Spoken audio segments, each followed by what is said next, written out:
होगा। तो एक न्यू बॉर्न हेल्दी बेबी की क्या पहचान होती है?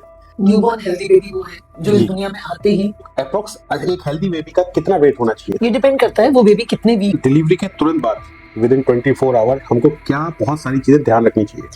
जैसे बेबी बॉर्न हुआ है ना, सबसे पहले न्यूबॉर्न बेबी, बहुत सारे बच्चे ऐसे होते हैं जो इनिशियली दूध नहीं पी पाते हैं, तो उस केस में फिर क्या करना चाहिए? नहीं देखिए, अगर टर्म बेबी है तो जी। वो पिएगा ही पिएगा। जी, exclusive breast feeding for 6 month, ये क्या टर्म है? मतलब हम इसको क्यों एक्सक्लूसिव क्यों बोलते हैं? एक्सक्लूसिव इसलिए बोलते हैं, मैंने आपको बोला ना, पैदा होते ही लेबर रूम तो में। डॉक्टर्स आजकल इनिशियली ही विटामिन डी वगैरह इस टाइप की चीजें देने लगे हैं, तो उसका क्या कारण है? एक्चुअली क्या है, विटामिन डी डेफिशिएंसी ना इस राइट। अच्छा, बहुत सारी लेडीज कहती हैं उनको मिल्क कम आता है, हाँ। तो उस केस में क्या करना चाहिए? उसमें मेरे प्रदेश में सबसे ज्यादा इंपॉर्टेंट कारण है जापे का। दादी नानी ऐसी होती है जो अपने बच्चों की नजर उतारती है, तो नजर का क्या है?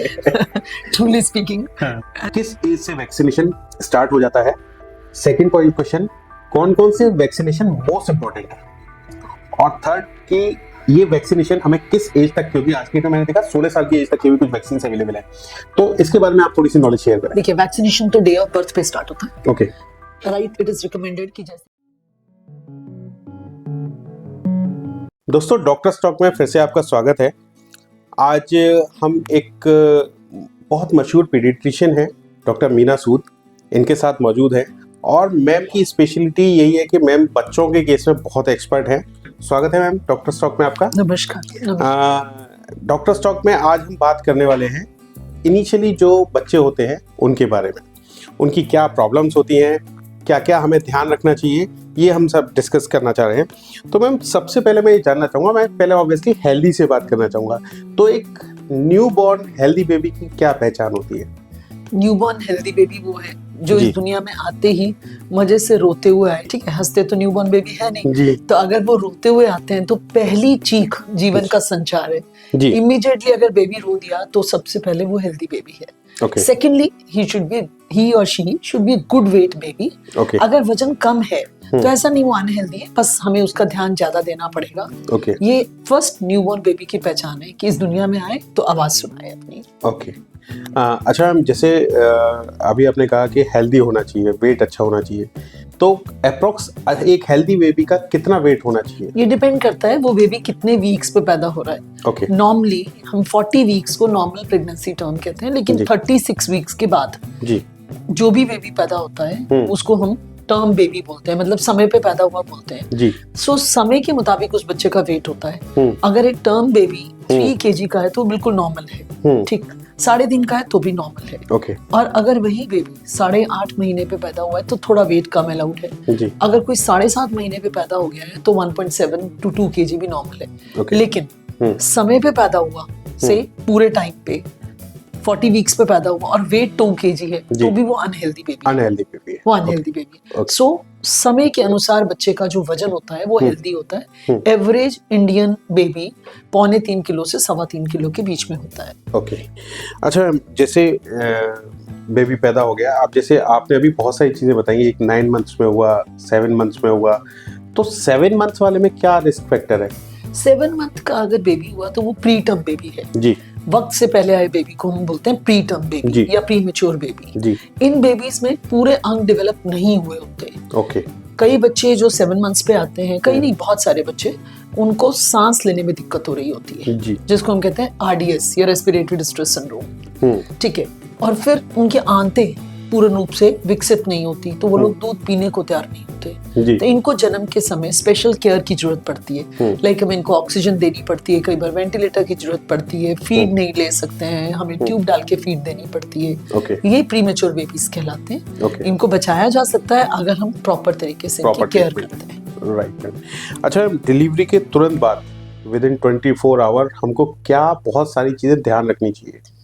जैसे बेबी बॉर्न हुआ है ना, सबसे जी। पहले न्यू बॉर्न बेबी, हमें ये देखना है बच्चा रोया है कि नहीं। वो जी। रोया तो तुरंत उसको मम्मा के संपर्क में लाना है। ओके। जल्दी से जल्दी उसको अपनी मामा के पास पहुंचाना है और उसको माँ का दूध देना है as early as possible. Even ये भी प्रेफर्ड होता है कि लेबर रूम में ही उसको मामा का दूध दे दिया जाए। ओके। एंड बिलीव मी, चाहे नॉर्मल डिलीवरी हो चाहे सिजेरियन हो, फर्स्ट फीड तो मम्मा का दूध ही होना चाहिए। ओके। ये गलत कंसेप्ट है कि 24 घंटे के बाद क्योंकि ऑपरेशन हुआ है अभी हम दूध नहीं देंगे, अभी हम बाद में देंगे, ये गलत है। ओके। मतलब कि चाहे सर्जरी हो या नॉर्मल डिलीवरी हो, हमें फर्स्टली उसको मम्मा का दूध दे ही देना चाहिए। बिल्कुल देना चाहिए। सकिंग तो करानी ही है, दूध आए या ना आए कोई फर्क नहीं पड़ता। ओके। अच्छा, बहुत सारे बच्चे ऐसे होते हैं जो इनिशियली दूध नहीं पी पाते हैं, तो उस केस में फिर क्या करना चाहिए? नहीं, देखिए, अगर टर्म बेबी है तो जी। वो पिएगा ही पिएगा जी हमारे पास ना ब्रेस्ट फीड असिस्टेंट्स होते हैं। जी बेसिकली ये दूध पिलाना सिर्फ एक प्रोसीजर नहीं है, जी। एक आर्ट है। मदर जी। Feeding is an art. जी अगर कोई भी उस समय, वो घर की कोई भी बड़ी औरत हो सकती है या हॉस्पिटल का कोई भी स्टाफ हो सकता है, अगर वो मम्मा की हेल्प करेगा, मदर की हेल्प करेगा, तो कोई भी लड़की अपने न्यूबॉर्न बेबी को दूध पिला सकती है। और इन केस बच्चा बहुत कमजोर है, नहीं पी सकता है, या मम्मा किसी की कंडीशन से सिक है, तो हमारे पास एक इंस्ट्रूमेंट होता है जिसको हम कहते हैं पलाडी। ये बड़ा प्यारा एक चम्मच होता है। फिर हमें बच्चे को पलाडी फीड कराना चाहिए। बॉटल से फीड नहीं करना चाहिए, आदत ही नहीं डालनी है, ताकि बच्चा सीखे ही नहीं। राइट। अच्छा मैम, जैसे अभी आपकी बातों से क्लियर हुआ कि ब्रेस्ट फीडिंग हमें इनिशियली स्टार्ट कर देनी चाहिए, बट अगर इन केस कोई जना नहीं करा पाता, कोई भी कंडीशन हो सकती है, मेडिकल कंडीशन हो सकती है, तो फिर हमारे पास क्या अल्टरनेट है, हमें फिर क्या करना चाहिए? देखिए, अगर नहीं पिला सकता तो फिर the next best thing is any formula feed. Okay. जो फॉर्मूलाज मार्केट में मिलते हैं, प्री टर्म के लिए अलग होते हैं, टर्म बेबीज के लिए अलग होते हैं। जी। फिर अगर बहुत जरूरी है तो हम फर्स्ट 2-3 डेज के लिए उस बेबी को फॉर्मूला फीड पे ले सकते हैं। अब आया मोड ऑफ फीडिंग, कैसे फीड करें। चम्मच से कर सकते हैं, बॉटल से कर सकते हैं, लेकिन बॉटल को हमें हर कीमत पे अवॉइड करना है। क्योंकि बॉटल की स्टरलाइजेशन और सफाई को मेंटेन करना बहुत मुश्किल है। बहुत मुश्किल होता है। बहुत मुश्किल है, और एक एडिक्शन भी है। एक बार आप बॉटल पे फीड डाल दीजिए तो बच्चा फिर बॉटल फीड ही लेना चाहेगा, वो मम्मा का आंचल नहीं लेना चाहेगा। तो आप फीड करिए, ऐसा तो नहीं हो सकता हम एम्प्टी स्टमक रखें बच्चे को, लेकिन कटोरी चम्मच से करिए। Right ma'am. अच्छा ma'am, exclusive breast feeding for 6 month, ये क्या टर्म है? मतलब हम इसको क्यों एक्सक्लूसिव क्यों बोलते हैं? एक्सक्लूसिव इसलिए बोलते हैं, मैंने आपको बोला ना, पैदा होते ही लेबर रूम में या ओटी में ही बच्चे को फर्स्ट मदर फीड करा दिया जाए। जी, ठीक है। ठीक है। बच्चे के अंदर अपना भी बड़ा रिजर्व होता है, 6 घंटे नहीं भी फीड दिया तो भी कुछ ऐसा होने नहीं वाला, until and unless mother diabetic है, वो एक अलग सिक कंडीशन हो गई। Exclusive means only and only mother feed, no water, no घुटी, नो टॉप फीड, ना गाय का ना फॉर्मूला का, कुछ नहीं देना। एक्सक्लूसिव ब्रेस्ट फीड अगर हम कराते हैं, एक तो बच्चे को किसी और निप्पल का पता ही नहीं, वो सिर्फ मामा का ही निप्पल सक करेगा, तो कंफ्यूजन ही नहीं होगा। और उससे हम बच्चे को बहुत सारे फायदे देते हैं। जैसे सबसे बड़ा फायदा क्या है? इम्यूनिटी। हमने बच्चे को बाहर से कुछ दिया ही नहीं, तो मदर मिल्क में कुछ ऐसी चीजें होती हैं जैसे DHA, जैसे कुछ स्पेशल सेल्स, जिससे बच्चे को इम्यूनिटी मिलती है, वो बीमार ही नहीं होगा। So it protects you. And second, बहुत अच्छी बॉन्डिंग होती है बेबी और मदर की। अगर शुरू में हो गई तो हो गई, एक बार हमने ऊपर का दूध देना शुरू किया तो बच्चे की मस्ती है, वो उसी को लेना चाहेगा। इसलिए हम एक्सक्लूसिव ब्रेस्ट फीडिंग कराते हैं। उससे बच्चे का एक्स्ट्रा वेट गेन नहीं होता, बच्चा सिक नहीं पड़ता, इम्यूनिटी बहुत अच्छी होती है, और मदर बेबी की बॉन्डिंग बहुत अच्छी होती है। 6 मंथ्स तक ये रिकमेंडेड है कि हम टोटल मदर फीड पे ही रखें, बिल्कुल ऊपर का कुछ भी नहीं। राइट। अच्छा मैम, जैसे आपने कहा 6 मंथ तक हम लोगों को एक्सक्लूसिवली मदर फीड कराना चाहिए, बट समटाइम्स क्या होता है, कुछ बच्चों को मेडिसिन की जरूरत होती है, तो क्या हम वो मेडिसिन उस टाइम में दे सकते हैं? यस, दे सकते हैं। उसको हम कहते हैं एक्सप्रेस्ड ब्रेस्ट मिल्क। जी। मम्मा हाथ से भी अपना दूध निकाल सकती है, और आजकल बहुत अच्छे पंप्स आते हैं। जी। बड़े सिंपल वाले पंप्स आते हैं, they are not very expensive also. उसके साथ बॉटल अटैच्ड होती है, आराम से मम्मा का दूध हम उसमें निकाल के कलेक्ट करते हैं, हमें जो भी मेडिसिन देनी है हम उसमें डिसॉल्व करके दे सकते हैं। मतलब मेडिसिन भी हमें मदर के मिल्क में ही मिक्स करके देनी चाहिए, पानी ऐड नहीं करना चाहिए, पानी ऐड नहीं करना। No water should be given till 6 months of age, 6 month, चाहे गर्मी पड़ रही हो, कुछ भी हो जाए। जी जी, पानी नहीं देना चाहिए। ओके। कई बार ऐसा होता है कि अभी जैसे मैंने काफ़ी सारे मेरे परिचित हैं, उनको मैंने देखा कि हम लोग डॉक्टर्स आजकल इनिशियली ही विटामिन डी वगैरह इस टाइप की चीज़ें देने लगे हैं, तो उसका क्या कारण है? एक्चुअली क्या है, विटामिन डी डेफिशिएंसी ना इस समय इंडिया में बहुत ही कॉमन हो गई है जी। इसीलिए इंडियन एकेडमी ऑफ पीडियाट्रिक्स ने ये रिकमेंड किया है कि न्यूबॉर्न बेबी को right from birth till 1 year हम 400 international units of vitamin D देते हैं ताकि उसका डेफिसिट नहीं हो, और बच्चे की बोन्स में कोई प्रॉब्लम नहीं हो, और कोई सप्लीमेंट नहीं चाहिए। अगर हम मामा का फीड दे रहे हैं तो सिर्फ विटामिन डी सप्लीमेंट ही चाहिए, नथिंग एल्स। ओके। अच्छा मैम, कई बार मैंने ऐसा देखा कि जैसे बहुत सारे लोग बोलते हैं कि बच्चे को इनिशियली पैदा होते ही पीलिया हो गया। हाँ, तो उसका क्या कारण है, उसका सॉल्यूशन क्या है? देखिए, पीलिया दो तरह का हो सकता है, one is physiological, one is pathological. Physiological normal वाला पीलिया होता है, हल्का फुल्का पीलिया हर बच्चे को होना है। जी। Age and day, weight of baby और डे ऑफ लाइफ, उसके ऊपर हम डिसाइड करते हैं। हमारा एक स्पेशल चार्ट होता है कि जो ये पीलिया है, ये सिक वाला पीलिया है, इसको कोई ट्रीटमेंट चाहिए भी या जस्ट नॉर्मल है। जी।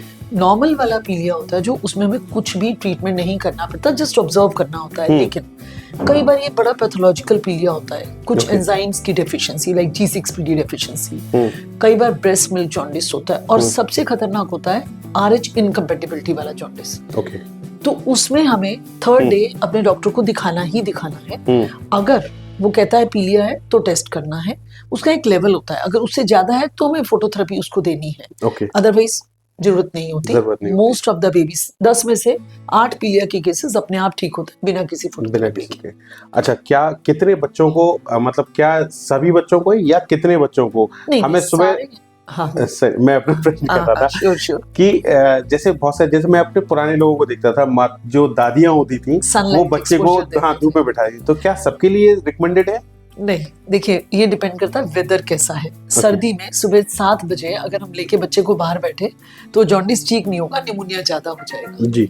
जिस समय अच्छी वाली धूप है, अगर आप अपने बच्चे को सनलाइट में लेके बैठे हैं, वो जॉन्डिस ठीक करे या ना करे, लेकिन विटामिन डी तो जरूर मिलेगा। विटामिन डी तो जरूर मिलेगा।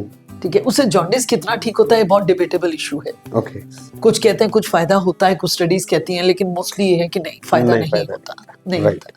अच्छा, बहुत सारी लेडीज कहती हैं उनको मिल्क कम आता है। हाँ, तो उस केस में क्या करना चाहिए? उसमें मेरे प्रदेश में सबसे ज्यादा इम्पोर्टेंट कारण है जापे का खाना। ओके। यहाँ पे डिलीवरी के बाद मदर को भूखा रखना एक कस्टम है। ओके। यहाँ पे 6-6 दिन तक माँ को कोई खाना नहीं दिया जाता। ओहो। और अगर खाना देते भी हैं तो क्या देते हैं, सिर्फ दलिया और दूध, और फिर एक चपाती दाल में डाल के, जिसमें ना नमक ना मिर्च ना घी।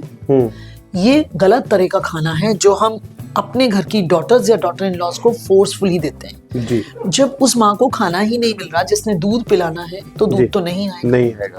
इसलिए सबसे पहली चीज ये है कि हमें मदर को अच्छा खाना देना है। हमें उससे पूछना है, बेटा क्या खाने का मन है? बाहर का खाना खिलाने को नहीं बोल रही हूँ, लेकिन जो खाना हमारे घर में बनता है, हेल्दी खाना, there should be no change in food.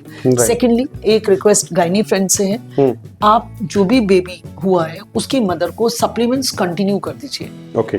थोड़ा सा कैल्शियम, थोड़ा सा आयरन, थोड़ा सा विटामिन डी, तो उससे भी मिल्क ज्यादा अच्छा आता है। और फिर भी अगर नहीं आता तो हमारी इंडियन किचन में ना बहुत कुछ है दूध बढ़ाने के लिए, जैसे जीरा, ओके, ठीक है, जैसे मेथी के सीड, ठीक है, शतावरी, ये सब कुछ ना आज मेडिसिन की शेप में भी मिल जाता है, टैबलेट्स की शेप में भी मिल जाता है। अदरवाइज ये माना जाता है कि हमारी किचन में बहुत सारी चीजें ऐसी हैं, जीरा, सौंफ, अजवाइन, जिससे दूध बढ़ता है। इसको ना लोग लड्डू बना के भी दे देते हैं, पुरानी कस्टम्स। तो मैं उसके लिए भी कभी मना नहीं करूंगी। हमारे फील्ड में सिर्फ एक सिंगल ड्रग है, मेटोक्लोप्रामाइड, जिसका रोल पाया जाता है। अगर दूध सच में बहुत कम आ रहा है तो हम ये प्रिस्क्राइब करते हैं, जिससे मिल्क बढ़ जाता है। But of course diet is number 1। Adequate diet and adequate liquids. पीने वाली चीज भी बहुत प्रॉपर लेनी पड़ेगी, तभी दूध आएगा। राइट। जैसे कुछ न्यूबॉर्न बेबीज होते हैं जो बहुत ज्यादा सोते हैं, तो ज्यादा सोना, पहला क्वेश्चन तो ये, क्या ज्यादा सोना अच्छा माना जाता है? सेकंड क्वेश्चन मेरा इसी में ये है कि कब उनको हमें ये समझना चाहिए कि इतना ज्यादा नहीं सोना चाहिए? Absolutely right. न्यूबॉर्न बेबी हमेशा ही ज्यादा सोते हैं। 20 आवर्स की स्लीप इन 24 आवर्स नॉर्मल मानी जाती है। ओके, ठीक है, लेकिन बच्चा अपने समय पे उठता है, फीड लेता है, या अगर आप उसके पैर पे टिकल करते हो तो वो जाग जाता है। अगर आप बेबी को टिकल कर रहे हैं और बेबी जाग नहीं रहा, 4 आवर्स हो गए, बच्चे ने फीड नहीं डिमांड किया या उसने यूरिन नहीं किया, देन वी शुड वरी। फिर हमें चिंता करनी चाहिए कि बच्चा क्यों सो रहा है। कहीं ऐसा तो नहीं कि उसकी शुगर कम हो गई, हाइपोग्लाइसीमिया हो गया, या उसमें इन्फेक्शन की शुरुआत हुई और सेप्सिस है, सेप्सिस की वजह से लेथार्जी है, बच्चा जाग नहीं रहा। अगर आप जगा रहे हो, नहीं जाग रहा और फीड भी नहीं ले रहा, फिर आपको इमीडिएटली डॉक्टर के पास जाना चाहिए। बड़ी नैरो विंडो है एक्चुअली। ओके, इसलिए मैम, जैसे अभी आपने कहा कि बच्चा यूरिन नहीं कर रहा, ठीक है, ये हम पता, लेकिन अगर बच्चा मोशन भी नहीं जा रहा, पॉटी भी नहीं जा रहा, तो कितने टाइम तक हम बच्चे को ये मॉनिटर कर सकते हैं कि 1 दिन या 2 दिन, कि इतने टाइम तक ये पॉटी नहीं जाएगा? ऐसा है, अगर एक बच्चा दिन में 10 बार मोशन करता है, हर बार दूध पिए, हर बार मोशन करे, it is normal, perfectly normal. Right. लेकिन अगर एक न्यूबॉर्न बेबी 4 दिन तक भी पॉटी नहीं करता, there is nothing wrong, okay, there is nothing wrong. Even हम कई बार 6 डेज तक भी वेट कर सकते हैं न्यूबॉर्न बेबी में, लेकिन केयरफुली। अगर बच्चा रेगुलरली हर 6 दिन में मोशन कर रहा है तो फिर और बीमारियां हैं जिनके बारे में हमें सोचना है, जैसे थायराइड, तो वो फिर हमें डॉक्टर के पास जाना ही पड़ेगा। मतलब इवन न्यूबॉर्न बेबी को भी थायराइड हो सकता है? It's a very important thing. Constipation in A newborn baby, अगर वो 4-5 डेज तक स्टूल नहीं कर रहा तो हमें थायराइड के लिए सोचना पड़ता है। अच्छा, आपने अभी एक वर्ड यूज किया सेप्सिस। हाँ। तो मेडिकली तो आप लोग जानते हैं, लेकिन कोई एक पेरेंट्स जो है वो सेप्सिस को कैसे पहचानेगा? उसको हम क्या बोलते क्या है? देखो, सेप्सिस को पहचानना न्यूबॉर्न बेबी में काफी मुश्किल काम है जी। लेकिन सबसे बड़ा जो आपने सवाल पूछा कि बच्चा सोए ही जा रहा है और वो दूध नहीं पी रहा, तो वो बहुत बार पहली निशानी होती है सेप्सिस की। ओके। अगर बच्चे को फीवर हो गया तो भी हो सकता है, और एकदम ठंडा हो गया तो भी वो सेप्सिस हो सकता है। सेप्सिस हो सकता है। ओके। तो टिल 28 डेज तो बहुत विजिलेंट रहना होता है। और अगर आपको कोई भी ऐसी चीज नजर आती है जो नॉर्मल नहीं है तो आप तुरंत अपने डॉक्टर के पास चले जाओ और जाके दिखाओ और पूछो कि क्या ये नॉर्मल है। ओके। अच्छा, जैसे अभी आपने वर्ड यूज किया था कि बच्चे की शुगर डाउन हो गई, तो ये कैसे आइडेंटिफाई होगा, या हमें क्या कोई टेस्ट मेथड है इसके लिए? ग्लूकोमीटर जो हम एडल्ट्स में यूज करते हैं, सेम ग्लूकोमीटर हम फटाफट उससे शुगर करके देख लेते हैं। अगर शुगर कम है तो हमें इमीडिएटली शुगर देना ही होगा, अदरवाइज वो बच्चों में ब्रेन डैमेज भी कर सकता है। अच्छा, राइट। अच्छा, जैसे कुछ बच्चे ऐसे होते हैं जो रात को बार बार उठते हैं, ठीक है, तो क्या ये नॉर्मल है? ये बिल्कुल नॉर्मल है।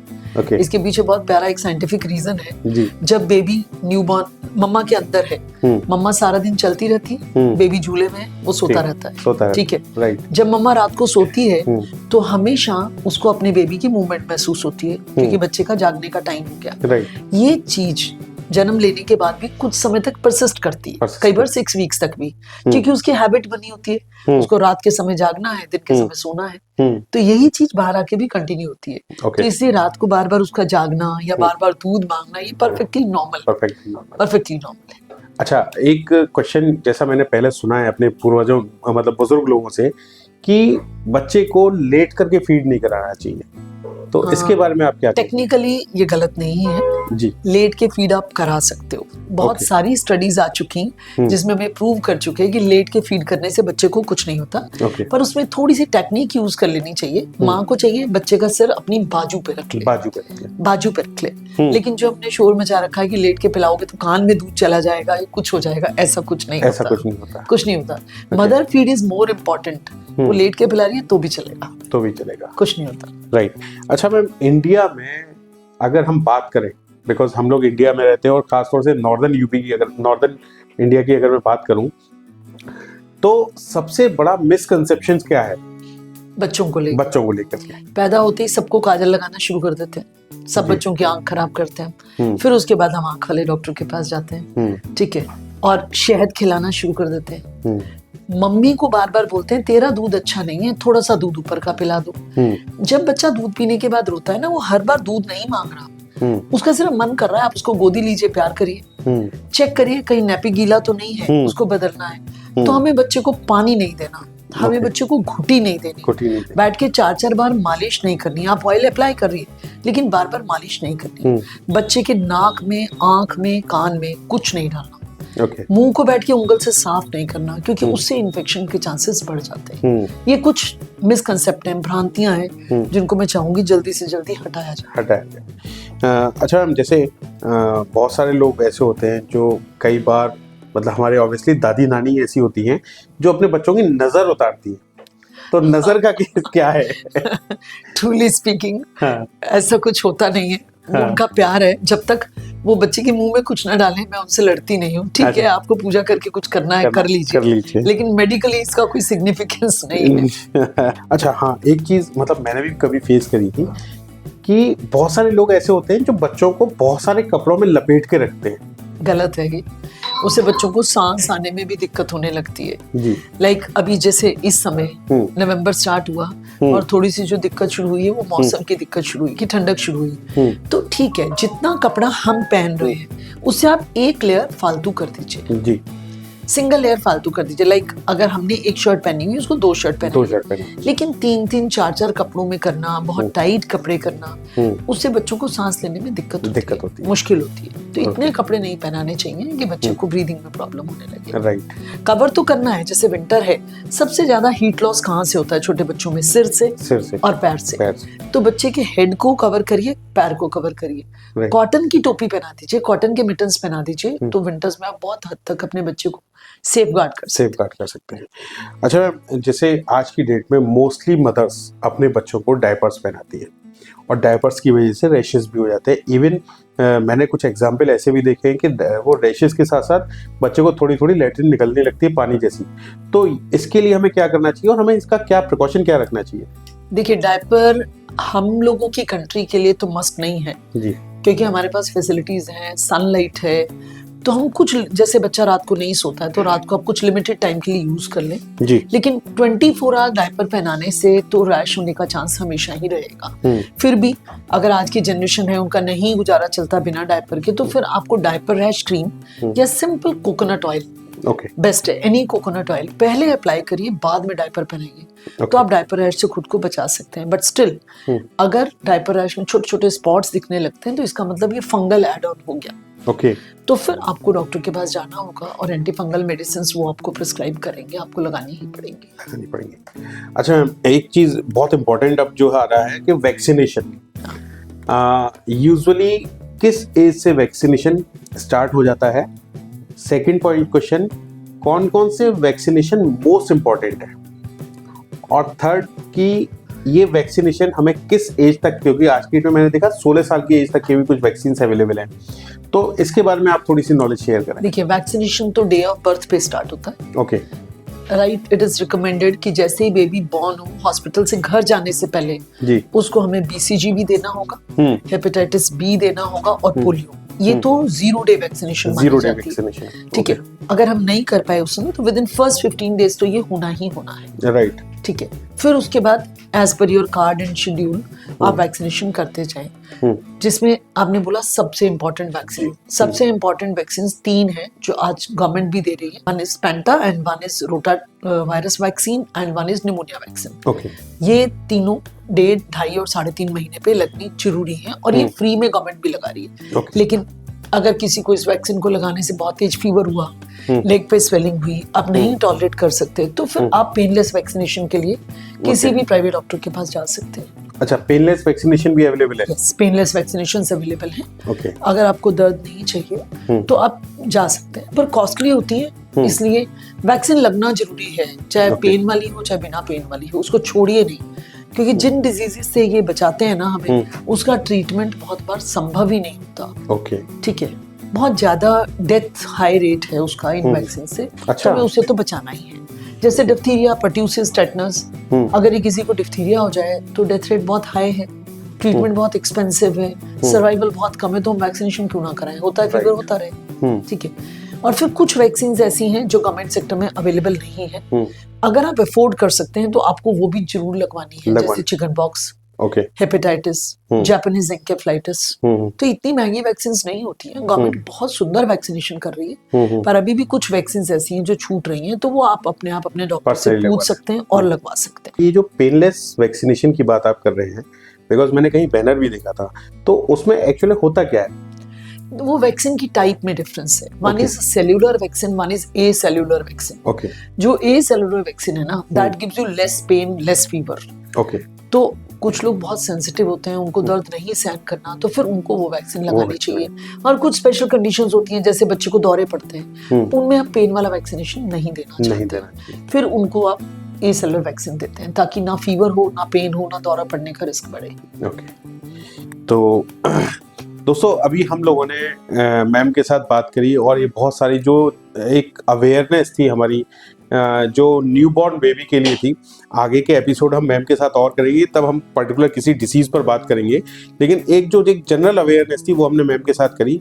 और मैं इसमें एक कंक्लूजन पॉइंट ये ज़रूर दूंगा कि जैसे मैम ने कहा कि बच्चे को ज़्यादा दबा करके न रखें, खाने पीने पर ध्यान दें। मेनली जो इम्पोर्टेंट बात बोली वो ये बोली कि एटलीस्ट फॉर 6 मंथ बच्चे को सिर्फ और सिर्फ माँ का दूध दें, उसके अलावा कुछ भी ना दें। इसके साथ ही मैं मैम धन्यवाद करूंगा आपका। you. अगले एपिसोड में मैं फिर आपको किसी न किसी बीमारी के साथ बुलाऊंगा, ठीक है? Thank you. चलिए, थैंक यू वेरी मच।